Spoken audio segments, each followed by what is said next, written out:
അല്ലാഹുവിന്റെ കലിമത്ത് പറഞ്ഞിട്ട് അവന്റെ അമാനത്തായ നിലക്ക് ഞങ്ങളത് ഏറ്റെടുക്കുന്നു. ഖുർആൻ തന്നെയാണത്. മുത്തുനബി തങ്ങൾ പറഞ്ഞിട്ടുണ്ട്, അത് അമാനത്താണ്.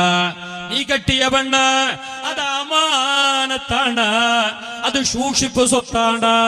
പടച്ച റബ്ബിനെ സാക്ഷി നിർത്തിയിട്ട് നീ ഏറ്റെടുത്ത കാര്യമാണ്. അത് നീ കൊണ്ടുവന്നിട്ട് പൊരന്റെ ഉള്ളിൽ ഇടിച്ച് ചമ്മന്തിയാക്കാനുള്ളതല്ല, അടിച്ചു പരത്താനുള്ളതല്ല. കുത്തുവാക്കുകൾ പറഞ്ഞിട്ട് വേദനിപ്പിക്കപ്പെടേണ്ട പൊന്നമോളല്ല.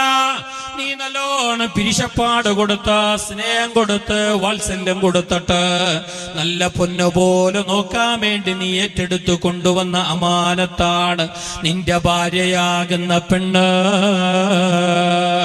അവളെ നീ ബഹുമാനിക്കണേ, അവളെ നീ പിരിശം വെക്കണേ.